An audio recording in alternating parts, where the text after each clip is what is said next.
Israeli warplanes launched a series of aerial attacks on the Gaza Strip, killing at least 25 Palestinians since a temporary ceasefire collapsed on Tuesday.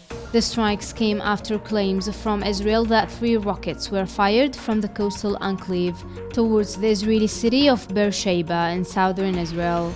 However, Hamas has denied responsibility of these 3 rockets, stating that Israel is trying to drag the Gaza Strip into another escalation of violence.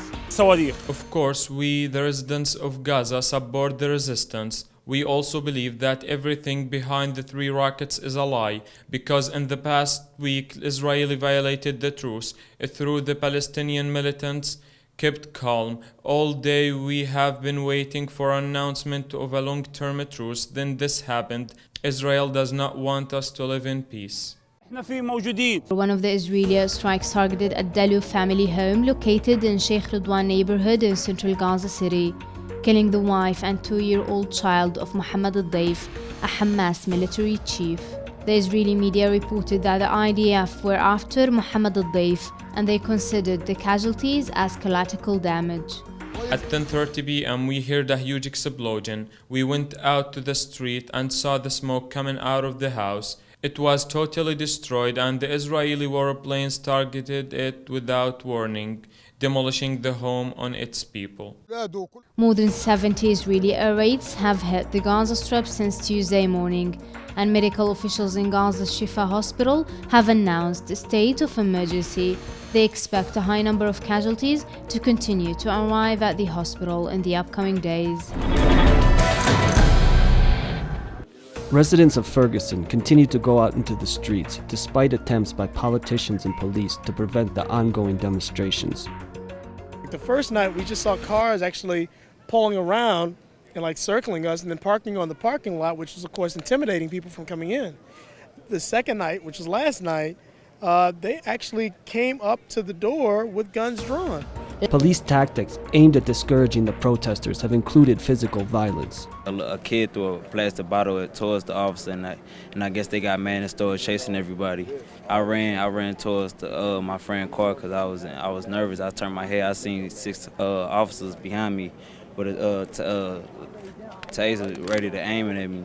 When I faced 4, I started running. They said, they had 3 more officers in front of me. They grabbed me, threw me on the ground where the glass was at, and I told them I ain't do nothing. They said, they punched me in my face. But activists aren't backing down. On Friday at 12 noon, there will be an announcement of a massive multi-million-dollar lawsuit against the city of Ferguson, against the mayor of Ferguson, against the St. Louis County Police for violations of the civil rights of the marchers. Despite attempts to dissuade them, people are still taking to the streets of Ferguson, Missouri. This week marks the official start of campaign season for Brazil's general elections, scheduled for this October. Current President Dilma Rousseff is the frontrunner, with Senator Aécio Neves currently polling in second place. Environmentalist Marina Silva has stolen some of the spotlight from the 2 frontrunners in recent days. Silva ran for president in 2010 and earned 20% of the vote. Silva replaced Brazilian Socialist Party candidate Eduardo Campos following his death in a plane crash last week. The Argentine Congress will now address the local sovereign payment of the foreign debt that President Cristina Fernández announced last night in response to the Vulture Fund holdouts. ¿Qué propone la presidenta? What is the president proposing? That Griesa's ruling, preventing creditors from collecting the money that Argentina has deposited, can be sidestepped by changing the location of the deposit. Creditors who have not received their payments could voluntarily change the place of the payment, and Argentina can deposit the money wherever they want.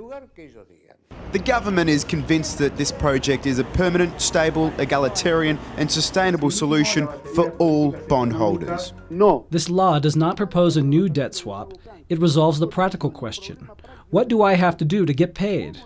Argentina is not trying to avoid payment, but we will only deposit the money into the National Bank of Argentina. This authorizes our government to make the money accessible to the true owners. In the proposal, Argentina ratifies its willingness to pay off 100% of its debt in bonds, offering the National Bank trusteeship in Buenos Aires as an alternative. The law we are bringing before Congress, proposing sovereign, local payment, works within the terms of the debt contracts and according to what has been agreed upon with the bondholders. We hope Congress approves it. Presentándole al Congreso, que vamos a ir a defender al Congreso y que esperamos que apruebe el Congreso. The legislative project has been handed into Congress by the government, and proceedings in the Senate are expected to start next week. Officials of the FARC guerrilla group and Colombian government announced Wednesday that the peace talks would resume in Cuba. The news came after both groups heard accounts from a delegation of victims of the conflict. The guerrilla movement and the government have welcomed victim participation in the negotiations. Trucks filled with Venezuelan humanitarian aid arrived in the Gaza Strip on Wednesday. The 12 tons of much-needed humanitarian aid are now being transported with the help of the Egyptian government and the International Red Cross. The aid effort was nearly hit by Israeli rockets upon entering the Strip as a missile landed some 50 meters away from the convoy. Fighting between the Ukrainian army and the eastern rebels intensified this week. The army has now entered the rebel stronghold city of Donetsk. Ukrainian officials also claim to have entered the city of Lugansk. Kyiv's military breakthrough comes after almost 7 months of fighting. The Ukrainian army has used ballistic missiles during its offensive against eastern rebels, leading to a growing humanitarian crisis.